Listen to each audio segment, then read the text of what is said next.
सोचो, एक ऐसी कंट्री जहां डिसिप्लिन, पेशेंस और कंटिन्यूअस इंप्रूवमेंट को डेली लाइफ का नॉर्मल पार्ट माना जाता है। जापान की सक्सेस का सीक्रेट सिर्फ टेक्नोलॉजी या हार्ड वर्क नहीं है, सीक्रेट है माइंडसेट। और इंटरेस्टिंग बात यह है कि जापानी फिलॉसफी की कुछ सिंपल प्रिंसिपल्स आप अपनी लाइफ में बिना कोई बड़ा चेंज किए अप्लाई कर सकते हो। आज हम देखेंगे 5 जापानी माइंडसेट रूल्स, लेकिन 5th रूल तक जरूर रुकना, क्योंकि लास्ट रूल शायद सबसे सिंपल लगेगा, लेकिन उसका इंपैक्ट सबसे डीप है। चलिए शुरू करते हैं रूल नंबर 1 से। Rule 1, kaizen. रोज थोड़ा बेटर। काइजन का सिंपल मीनिंग है कंटिन्यूअस इंप्रूवमेंट। मतलब ये नहीं कि आज से तुम अपनी पूरी लाइफ बदल दो। बस एक सवाल, मैं कल से आज क्या 1% बेटर कर सकता हूं? अगर तुम रोज सिर्फ थोड़ा इंप्रूव करते हो तो कुछ टाइम बाद डिफरेंस सरप्राइजिंगली बड़ा हो सकता है। एग्जाम्पल देखो, अगर तुम पढ़ाई करते हो तो पहले दिन 3 घंटे पढ़ने का टारगेट रखने के बजाय सिर्फ 20 मिनट डिस्ट्रैक्शन फ्री स्टडी से स्टार्ट कर सकते हो। वर्कआउट करना है, पहले दिन इम्पॉसिबल टारगेट मत रखो, स्मॉल स्टार्ट करो, क्योंकि गोल परफेक्ट बनना नहीं है, गोल है रुकना नहीं। और यहीं से नेक्स्ट रूल इंटरेस्टिंग हो जाता है, क्योंकि इंप्रूवमेंट करते वक्त एक प्रॉब्लम सबके साथ होती है, हम खुद को दूसरों से कंपेयर करना शुरू कर देते हैं। और जापानी फिलॉसफी का नेक्स्ट प्रिंसिपल इसी प्रॉब्लम को अलग तरीके से देखता है। रूल 2, वाबी साबी। परफेक्ट होना जरूरी नहीं। वाबी साबी जापानी फिलॉसफी का एक आइडिया है जो इम्परफेक्शन और सिंप्लिसिटी को एक्सेप्ट करने से जुड़ा है। हम अक्सर सोचते हैं जब परफेक्ट टाइम आएगा तब स्टार्ट करूंगा। Perfect body, perfect confidence, perfect skills, perfect situation. लेकिन प्रॉब्लम यह है, परफेक्ट टाइम अक्सर आता ही नहीं। वाबी साबी हमें रिमाइंड करता है कि इम्परफेक्ट बिगिनिंग भी बिगिनिंग होती है। अगर तुम YouTube चैनल स्टार्ट करना चाहते हो, फर्स्ट वीडियो परफेक्ट नहीं होगा। अगर पब्लिक स्पीकिंग सीख रहे हो, पहली बार हेजिटेशन हो सकती है, और ये नॉर्मल है। परफेक्ट बनने का वेट मत करो, इंप्रूव करते हुए बेटर बनो। लेकिन अब एक और प्रॉब्लम है। सपोज तुमको पता है कि तुम्हें क्या करना है, फिर भी तुम्हारे पास मोटिवेशन नहीं है, तो जापानी माइंडसेट का नेक्स्ट कॉन्सेप्ट कहता है मोटिवेशन का वेट मत करो। Rule 3, discipline over motivation. हम मोटिवेशन को बहुत पावरफुल समझते हैं। एक दिन मोटिवेशन आए, कल से लाइफ चेंज, 2 दिन बाद फिर वही रूटीन। जापानी अप्रोच हमें एक सिंपल लेसन देती है, रूटीन को मोटिवेशन से ज्यादा पावरफुल बनाओ। अगर तुम पढ़ना चाहते हो तो फिक्स टाइम पर पढ़ने की हैबिट बनाओ। अगर एक्सरसाइज करनी है तो फिक्स्ड रूटीन रखो। जब डिसीजन बार बार लेना नहीं पड़ता तो ब्रेन पर अननेसेसरी प्रेशर भी कम होता है।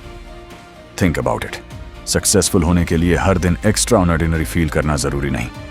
कभी कभी बस ऑर्डिनरी दिन पर भी अपना काम करना होता है। मोटिवेशन तुम्हें स्टार्ट करा सकती है, डिसिप्लिन तुम्हें कंटिन्यू कराता है, लेकिन डिसिप्लिन के साथ एक और क्वालिटी चाहिए, पेशेंस, क्योंकि हर इंप्रूवमेंट तुरंत दिखाई नहीं देती। और इसीलिए आता है रूल नंबर 4। रूल 4, शिकाता गा नाई। जो कंट्रोल में नहीं उसे एक्सेप्ट करो। शिकाता गा नाई एक जापानी एक्सप्रेशन है जिसका सेंस है जो चीज तुम्हारे कंट्रोल में नहीं है उसे एक्सेप्ट करना सीखो। इसका मतलब गिव अप करना नहीं है, मतलब है अपनी एनर्जी को सही जगह यूज करना। तुम दूसरों की ओपिनियन कंट्रोल नहीं कर सकते, तुम पास्ट को चेंज नहीं कर सकते, तुम हर सिचुएशन को अपने अकॉर्डिंग नहीं चला सकते, लेकिन तुम कंट्रोल कर सकते हो अपना रिस्पॉन्स। किसी ने तुम्हें क्रिटिसाइज किया, तुम 2 चॉइसेस ले सकते हो। पहली, पूरा दिन उसी बात के बारे में सोचते रहो। दूसरी, देखो क्रिटिसिज्म में कुछ यूजफुल है या नहीं, सीखो और आगे बढ़ो। स्ट्रॉन्ग माइंडसेट का मतलब प्रॉब्लम्स ना होना नहीं है, स्ट्रॉन्ग माइंडसेट का मतलब है प्रॉब्लम्स के सामने अपना कंट्रोल न खोना। और अब आता है फाइनल रूल। ये रूल सुनने में बहुत सिंपल है, लेकिन अगर तुमने इसे जेन्युइनली समझ लिया तो तुम्हारी डेली लाइफ काफी डिफरेंट हो सकती है। Rule 5, Ikigai. अपने व्हाई को समझो। इकिगाई को कॉमनली पर्पस या मीनिंगफुल रीजन फॉर लिविंग से रिलेट किया जाता है। सिंपल लैंग्वेज में, मैं जो कर रहा हूं वो क्यों कर रहा हूं? सिर्फ पैसा, सिर्फ लाइक्स, सिर्फ दूसरों को इंप्रेस करने के लिए, या कुछ ऐसा भी है जो तुम्हें जेन्युइनली मीनिंगफुल लगता है। जब तुम्हें अपना व्हाई समझ आता है तो डिफिकल्ट डेज में भी डायरेक्शन मेंटेन करना ईजियर हो सकता है।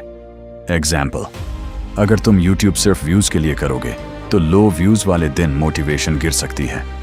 लेकिन अगर तुम्हारा रीजन है मैं यूजफुल नॉलेज लोगों तक पहुंचाना चाहता हूं, तो व्यूज कम होने पर भी तुम इंप्रूव करते रहोगे। और यही पूरे जापानी माइंडसेट का कोर लेसन है। स्मॉल इंप्रूवमेंट, इम्परफेक्शन को एक्सेप्ट करो, डिसिप्लिन मेंटेन करो।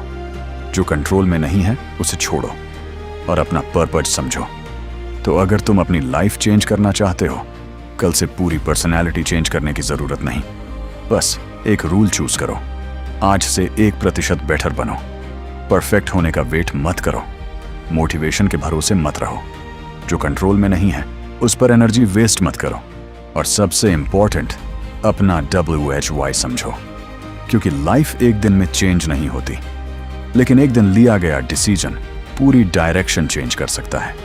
अगर तुम्हें ऐसे ही साइकोलॉजी, माइंडसेट और सेल्फ इंप्रूवमेंट के प्रैक्टिकल आइडियाज पसंद है तो अल्ट्रा माइंडसेट को सब्सक्राइब करो। मिलते हैं नेक्स्ट वीडियो में।